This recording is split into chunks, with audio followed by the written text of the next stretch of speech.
4 PM news network में दोस्तों आपका स्वागत है। मैं हूं आपके साथ राशिद ज़हीर। आखिरकार एक बहुत बड़ा राजनेता और मोदी जी के हत्थे चढ़ गया। नीतीश कुमार की राजनीति दोस्तों मैं आपको बता रहा हूं लगभग खत्म हो चुकी है। पार्टी में जो तोड़फोड़ भारतीय जनता पार्टी ने की, वहां पर लल्लन सिंह हो या झा साहब हो, अब पार्टी नीतीश कुमार के कब्जे में नहीं है, लोगों का ऐसा कहना है। लेकिन बिहार को जीतने की जो ब्लूप्रिंट बीजेपी ने तैयार किया है, जो चर्चा का विषय बन रहा है बुद्धिजीवियों में, वो ये है कि 240-43 सीटों में बीजेपी 150 और 160 के सीटें लड़ने का प्लान कर रही है। और वहीं नीतीश कुमार जो 110 या 15 की बात किया करते थे, उनके मंत्री 90 की बात कहने लगे हैं।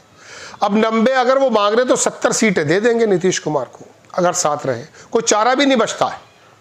बाकी चिराग पासवान, मांझी वगैरह, और अपना स्ट्राइक रेट बीजेपी महाराष्ट्र की तरह करने वाली है कि 150 सीटों पे लगभग लड़ेंगे और 128, 30, 32 सीटें जीत लेंगे। 122-23 का आंकड़ा चाहिए वहां के लिए।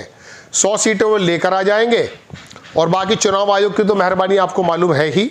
चिराग पासवान और इन लोगों को लेकर के अपनी सरकार बना लेंगे। नीतीश पे डिपेंडेंसी खत्म हो जाएगी। अब इंडिपेंडेंट नहीं नीतीश जो है सोच पाएंगे कि मैं कुछ कर सकता हूं।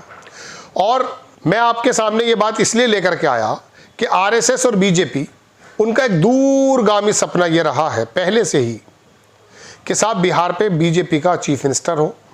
हिंदी भाषी इस बेल्ट में उनका चीफ मिनिस्टर नहीं बन पा रहा है। इस बार तैयारियां पूरी हैं और अगला महाराष्ट्र अगर बिहार बन जाएगा तो इसमें कोई मुजायका, कोई अतिशयोक्ति नहीं होनी चाहिए। बीजेपी के पास संसाधन है, बीजेपी के पास ईडी है। वो एक फिल्म देखी हमने, दीवार, उसमें कहता है वो कि मेरे पास क्या है, मेरे पास क्या है, मेरे पास क्या है, तो कहता मेरे पास माँ है। तो बीजेपी के पास जो चुनाव आयोग है जैसा आरोप लगते हैं, ये बहुत हद तक कई सारे मर्जों की दवा है। लेकिन दोस्तों बात यह है, उसके बावजूद भी ऐसा नहीं है कि खुली बेईमानी है। कुछ ना कुछ तो जमीन पे बीजेपी करती है। मैंने आपको पिछले एपिसोड में बताया कि किस प्रकार से नीतीश कुमार का जनाधार खत्म करने के लिए 7 मंत्री अपने बना दिए हैं। और नीतीश कुमार कितने बैकफुट पर हैं, उनकी पूरी की पूरी पोजीशन से पता चलता है। वो कहीं और जा नहीं सकते, चूंकि वो कश्तियां जला है। अब कहाँ जाएंगे? पलटी मारेंगे। इस वाले जो दशा उनकी शरीर की लगी, जो उनकी बोलचाल इन फ्रंट ऑफ मोदी दिखाई दी, उससे तो बिल्कुल नहीं लगता है कि नीतीश कुमार अब कोई बगावत कर पाए। लेकिन जितना मैं बिहार के लोगों को जानता हूं, बड़ी जीवटता होती है इनमें।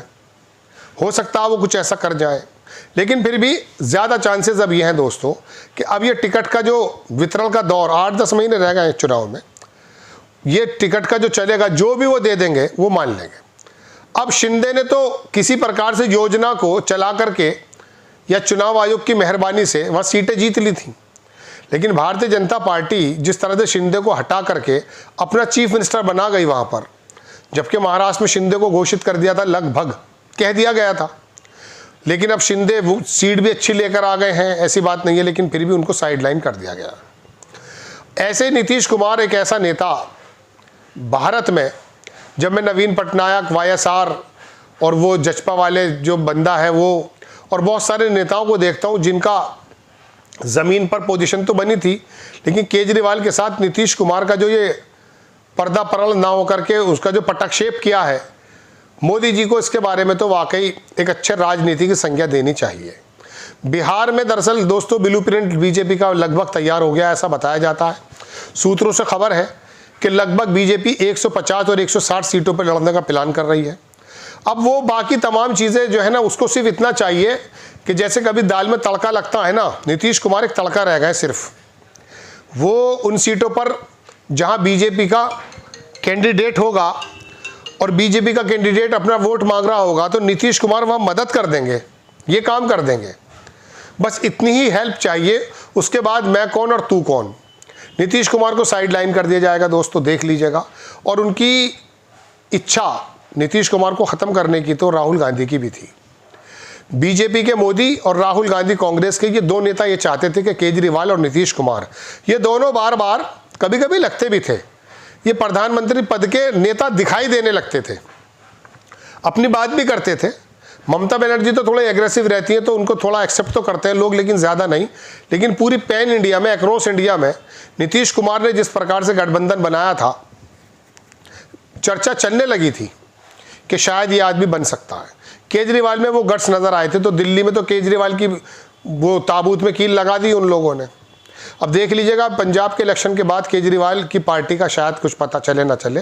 हालांकि वो लोकसभा में आने की कुछ तैयारी बताई जा रही कर रहे हैं, करेंगे तो अच्छी बात है। मैं तो चाहता हूँ ऐसे नेता जिंदा रहें, जिंदा मतलब इनकी राजनीति जिंदा रहे। लेकिन नीतीश कुमार का ये वाला अंत होगा, इस बात की उम्मीद मुझे नहीं थी। ऐसा नेता जो हाल चाहे कुछ भी हो अपने आप को सार्थक सिद्ध करता चला आ रहा था, अति पिछड़ों में, महादलितों में, महिलाओं में।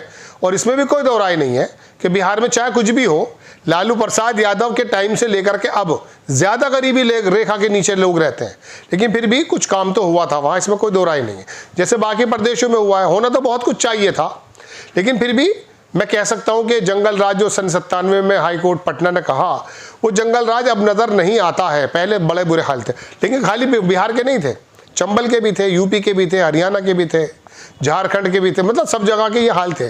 उड़ीसा, बंगाल, बहुत बुरे, आज भी हाल बुरे हैं। अगर आप किसी दूसरे स्टेट्स या दूसरे देशों से तुलना करेंगे तो हालात आज भी बहुत अच्छे नहीं हैं।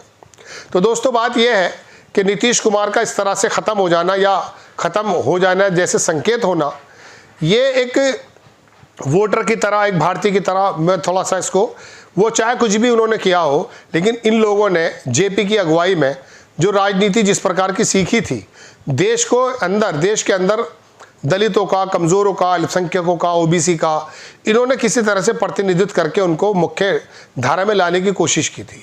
वरना वर्ण व्यवस्था के मुताबिक रजवाड़ों का राज था साहब।